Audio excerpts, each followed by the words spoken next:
22,000 টাকা নিয়েছে। এটা অনেক কষ্ট করে, না না ভক্তই দিয়েছে। হরে কৃষ্ণ। কি বললাম, এই আমলকি বৃক্ষ হচ্ছে আদি বলা আছে, এখান থেকে দেব, ঋষি, মনুষ্য, হ্যাঁ, সবাই এখান থেকে উৎপন্ন হয়েছে বললেন। আকাশবাণী হলে বৃক্ষ কোথা থেকে, যে ঋষিগণ মুনিগণ চিন্তা করতে লাগলেন, তখন আকাশবাণী কি হলো, যে হে দেবগণ, এই বৃক্ষের নাম আমলকি। আকাশবাণী হলে দেখা যাবে না, শোনা যাবে। যে বলছে তাকে দেখা যাবে না, আকাশবাণী মানে শোনা যাবে, লোকটাকে দেখা যাবে না। তো আকাশবাণী কি হলো, এই বৃক্ষের নাম আমলকি, ইহা পরম বৈষ্ণব বলিয়া বিখ্যাত, তাকে বৈষ্ণব বলা হচ্ছে। ইহার স্মরণ করলে গোদানের ফল পাওয়া যায়। গরুকে দান করলে যে ফল, শুধু স্মরণ করলে গোদানের ফল, দর্শনে দ্বিগুণ ফল এবং ভক্ষণে 3 গুণ ফল প্রাপ্ত হওয়া যায়। অতএব সর্বকার ইহার সেবা করা মনুষ্য মাত্রকে কর্তব্য এবং ধর্ম। ইহা সর্বপাপ বিনাশিনী। ইহার মূল দেশে ভগবান বিষ্ণু, ঊর্ধ্ব দেশে পিতামহ, স্কন্ধেতে রুদ্র শিব ঠাকুর, ইহা শাখা প্রশাখা মুনিগণ, দেবগণ এবং পাতায় বসুগণ, পুষ্পে বায়ুগণ, ফলস্বরূপে সমস্ত প্রজাপতি বাস করেন। বৃক্ষটা ভালো করে শুনে না। মূল দেশে আছে বিষ্ণু ভগবান, ঊর্ধ্বতে এই বৃক্ষের ঊর্ধ্বতে ব্রহ্মা, স্কন্ধেতে ডালপালাতে রুদ্র শিব ঠাকুর, শাখা প্রশাখায় মুনিগণ, শাখায় মুনিগণ, প্রশাখায় দেবগণ, পাতায় বসুগণ, অষ্টাদশ বসু, পুষ্পে ফুলের মধ্যে বায়ুগণ, ফলে প্রজাপতিগণ বাস করেন।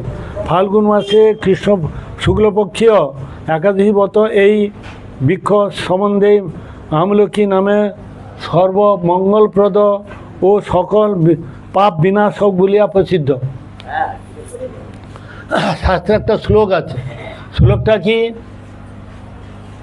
অকাম সর্বকাম মোক্ষকাম উদারদি তীব্রেণ ভক্তি যোগেন যততে পুরুষ পরম। কেউ যদি কামনা বাসনা না করে তার একটা ফল, কেউ যদি নিষ্কামভাবে করে একরকম ফল, কেউ যদি ভক্তির জন্য করে এক প্রকার ফল, কেউ যদি প্রেমের জন্য করে তার এক প্রকার ফল, অনেক যে যেভাবে করে ফল পাবে। এই যে ধাম পরিক্রমা আছে, সবাই একভাবে করে না। কেউ চোখের এক্সারসাইজ, কেউ কোনোদিন দেখে না একটু ফুর্তি করে চলে এলো, কেউ ভক্তির জন্য যায়, আবার কেউ প্রেমের জন্য যায়। সবার ফল একই রকম হবে না, ঠিক আছে? তো এখানে সেই কথাই বলছেন যে সর্বমঙ্গলপদ এই ব্রত এবং সমস্ত পাপ বিনাশক।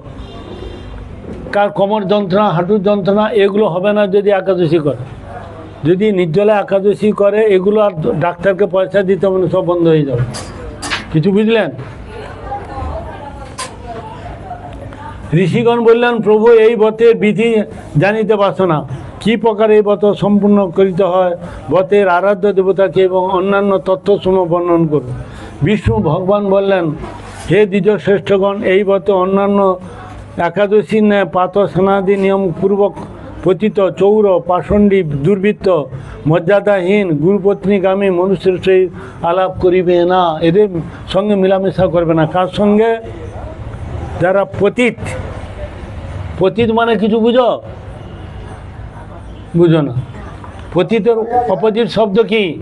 ভালো মন্দ, সুখ দুঃখ, দিন রাত্রি, পতিত দুটা করে শব্দ আছে।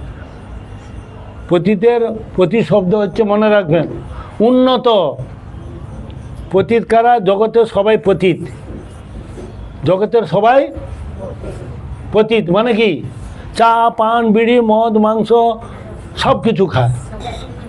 জগতে হলো সব কিছু খায়, এই জন্য এরা সব পতিত। যারা সাধু, যারা বৈষ্ণব, যারা ভক্ত, তারা ভগবানের প্রসাদ খায়, তিলক মালা ধারণ করে, সনাতন ধর্ম, কপালে তিলক নাস্তি, কণ্ঠে নাস্তি ত্রিকণ্ঠিকা, হৃদয়ে গোবিন্দ নাস্তি, শৈব ব্রহ্ম রাক্ষস। যারা এগুলো করে না তারা সবাই পতিত, মানে 99% পতিত। আর উন্নত হচ্ছে একমাত্র সাধু গুরু বৈষ্ণব মহাজনগণ, এরা হচ্ছে উন্নত। কথাগুলো মনে থাকে যেন, মনে থাকবে না, আজকের দিনে এখানে থেকে যায়।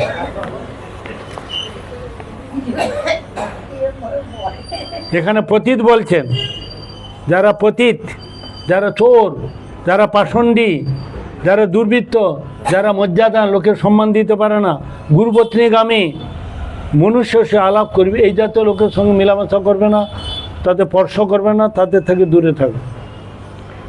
ভগবান বলছেন অপরাহ্নে পুনরায় যথাবিধি স্নান করিবে ও তৎপশ্চাৎ সুবর্ণ নির্মিত পরশুরামের মূর্তি তৈরি করিয়া পূজা করিবে এবং সুবর্ণের পরিমাণ 1 মাস মানে 1 তোলা, 10 মাসে 1 তোলা হয়, অথবা তাহার অর্ধেক শক্তি অনুসারে তদর্থ করিতে পারা যায়। মূর্তি পূজা এবং হোমাদি সমাপন পূর্ব আমলকি বৃক্ষে তলায় গমন করিবে। এগুলো আমাদের জন্য না, যারা বসে আছে এদের জন্য। সোনা নিয়ে মূর্তি তৈরি করে সে তাহলে ফলটা পাবে। প্রথমত বৃক্ষের চতুর্দিকে পরিষ্কার করিবে বৃক্ষটা, তারপরে একটি কলসি বৃক্ষের সম্মুখে রাখিবে, জল ভরা কলসি। মন্ত্র দ্বারা তাহাকে পঞ্চরত্ন পঞ্চপল্লব, পঞ্চপল্লব কি জানো? বট, অশ্বত্থ, পাকুড়, আম আর হচ্ছে এই জগডম্বুর, এই হচ্ছে পঞ্চপল্লব। এখানে পঞ্চপল্লব, পঞ্চরত্ন, সোনা রূপা তামা তিসা আর কি রে, সোনা রূপা তামা,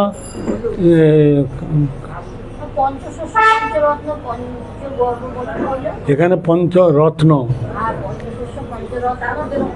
আর পঞ্চগব্য, এইগুলো। পঞ্চগব্য কি কি? পঞ্চগব্য, দধি দুগ্ধ ঘৃত গোময় গোমূত্র, এটা পঞ্চগব্য। পঞ্চামৃত হলে দুধি চিনি হলে পঞ্চামৃত হয়ে যাবে। দধি দুগ্ধ ঘৃত মধু আর দই, না দই না, দধি দুগ্ধ ঘৃত মধু আর চিনি, এই যে পঞ্চম। হ্যাঁ,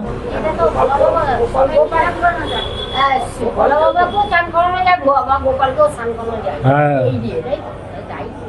যেটা শিবকে করাবে ওইটা কৃষ্ণকে করাবে, আগে কৃষ্ণকে করিয়ে শিবকে করাবে। শিবকে শোনো, তোমরা সব ভুলে জন্ম, ভুলে চলছো, ভুলে মরণ। কখনো শিবকে ধুধরা ফুল, আকন্দ ফুল এগুলো দিবে না। এই যে লাল, এই যে কি ফুল, লাল যে সুবাড়িয়ে, এসব ফুল কখনো দিবে না, কোনো দিন দিবে না। বেলপাত্রা কোনো দিন শিবকে দিবে না। এই জন্য তোমাদের কপালে দুঃখ। তিনি পরম বৈষ্ণব। চুপ করো, কম কথা বলো। তিনি পরম বৈষ্ণব, তাকে কৃষ্ণকে যা মালা দিবে, যা ফুল দিবে, যা ফল দিবে, সেইটাই শিবকে দিবে, সব দেবদেবীকে দিবে। এই সমস্ত কুসংস্কার চলে আসছে। না, না, তুলসী দিবে, তুলসী। তিনি পরম বৈষ্ণব। না, তোমরা তো সাধু সঙ্গ করো না, এই জন্য ভুলে জন্ম, ভুলে চলছো, ভুলে মরণ। তোমাদের মরণটাও ভুলে হবে। ইয়েস, মানে বাবা তো ভগবান রামকে ছাড়া তো সেবা করবেন না, ওনাকে গিয়েই উনি সেবা করবেন।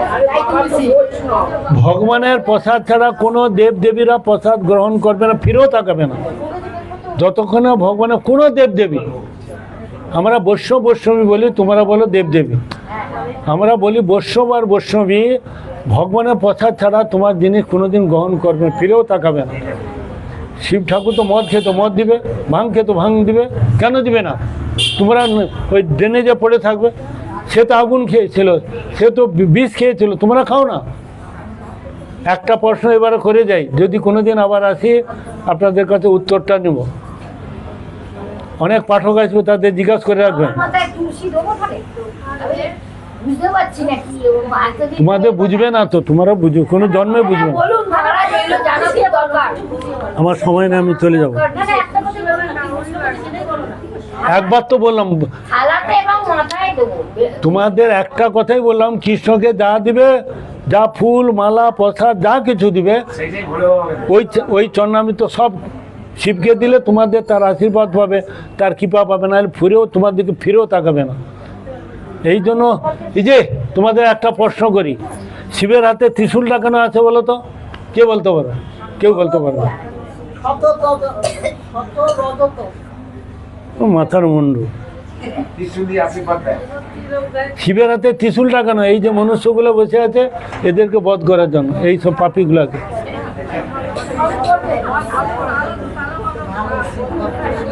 যারা এই সব করে, ধুতরা ফুল দেয়, যারা ওই করে, তাদের জন্য ত্রিশূল।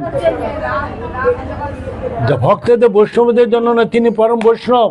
শিবের প্রণামটা জানো কি? শিব শিবই বলো, শিবের প্রণাম কি?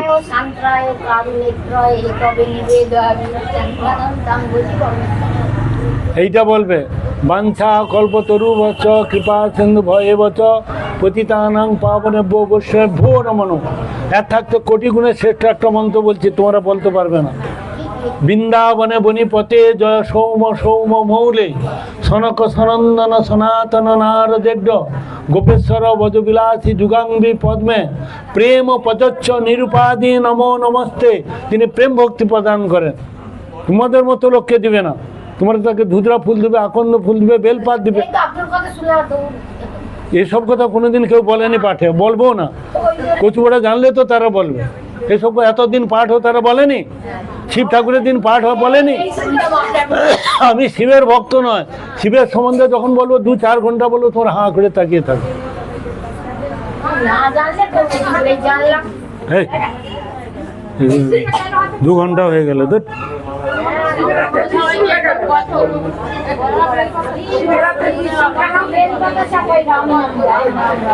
লাজ মানে জানো? লাজ, লাজ মানে কি? লায়াকা বরখা, লাজ মানে কি? লাজ মানে খই। ও কতবার বলেছি এগুলো।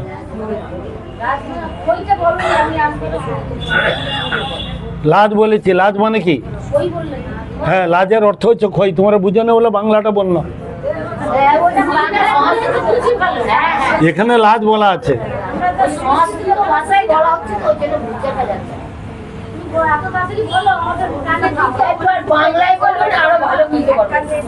বাংলা বলছেন আর কি ইংলিশে বলছেন?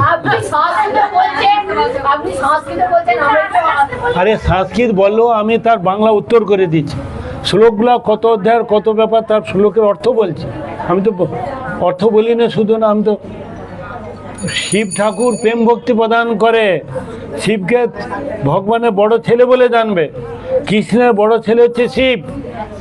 যেখানে কৃষ্ণ মন্দির থাকে সেখানে শিব থাকবেই থাকবে, পাহারাদার হিসাবে। অসুর, যারা অসুরা না ঢুকতে পারে সব জায়গা, এই জন্য দ্বারপাল হিসাবে তিনি থাকেন। বক্তে বক্তে জীবন শেষ।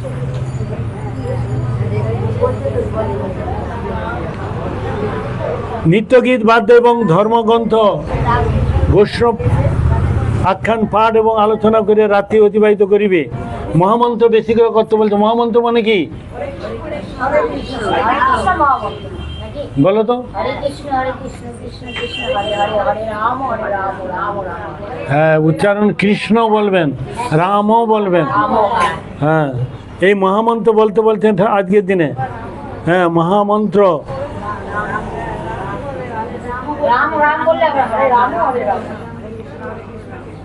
108 বার, 28 বার আমলকি বৃক্ষে প্রদক্ষিণ, 28 বার ঘুরতে বলছে। আমরা মন্দির কতবার প্রদক্ষিণ করি?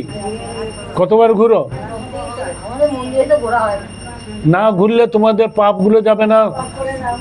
যত ঘুরবে তত পাপ, জন্ম জন্মান্তরে পাপ না।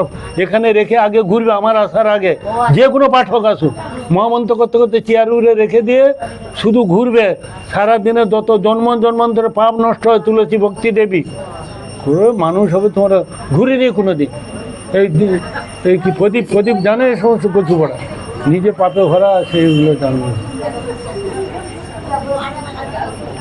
কি বললাম মনে থাকবে? তোমরা যত মহামন্ত্র করবে আর প্রদীপ এইটাকে চেয়ারে রেখে দেবে, ওইখানে ঘুরবে। যত জন্ম জন্মান্তরে পাপ নষ্ট হয়। এই ভক্তি দেবী মহাপ্রভু প্রতিদিন 9 প্রকারের তুলসী সেবা করতেন, বৈষ্ণব সেবা করতেন, ভগবানের সেবা তিনি নিজে আচরণ করে দেখিয়ে গেছেন। কেশবে প্রতিপিত হন, নামপরায়ণ ব্রাহ্মণকে পূজা করিবে, পরশুরাম স্বরূপ কেশব আমার অতি প্রীত হন, এই চিন্তা করিয়া সুবর্ণ পরশুরাম মূর্তি, ঘট এবং বস্ত্র যুগল, পাদুকা প্রভৃতি পূজার দ্রব্য ব্রাহ্মণকে দান করিবে। এখানে বৈষ্ণবের কথা বলেনি। বৈষ্ণব হৃদয়ে সদা গোবিন্দ বিশ্রাম। আজকালকার ব্রাহ্মণ সদাচার ব্রাহ্মণ একটাও পাবেন না। মহাপ্রভু ব্রাহ্মণ, নিত্যানন্দ ব্রাহ্মণ, অদ্বৈতাচার্য ব্রাহ্মণ, শিবাস ব্রাহ্মণ, কিন্তু কোন ধর্ম তারা প্রচার করেছে? তারা বৈষ্ণব ধর্ম প্রচার করেছে, ব্রাহ্ম ধর্ম প্রচার করেন। ব্রাহ্মণের শতদোষ। স্পর্শ এবং প্রদক্ষিণ মানে পরিক্রমা প্রণামাদি করিবে এবং বিধি অনুসারে স্নানাদি সমর্পণপূর্বক যথাশক্তি বিষ্ণু ভক্তগণকে ভোজন করাইয়া কুটুম্বগণের সে নিজে প্রসাদ পাইবে। প্রসাদ খেতে বলেছেন। একাদশী ব্রতের পুণ্য অন্যান্য সমস্ত দান এবং যজ্ঞাতি হইতে অধিক, ইহাতে কোনো সন্দেহ নাই। হে মহারাজ, কৃষ্ণ বলতেন, হে যুধিষ্ঠির মহারাজ, ব্রাহ্মণগণের প্রশ্নের উত্তরে বিষ্ণু এইরূপ ব্রতবিধান বর্ণনপূর্ব অন্তরিত হইলেন। ব্রাহ্মণগণ তাহার উপদেশ অনুসারে ব্রত পালন করিলেন এবং ব্রত অতিশয় শুভ ফলদায়ক এবং সর্বপাপ বিনাশক, এ বিষয়ে কোনো সন্দেহ নাই। বাঞ্ছা কল্পতরুহস্য কৃপা সিন্ধু ভয়েবত পতিতানাং পাবনেভ্যো বৈষ্ণবেভ্যো।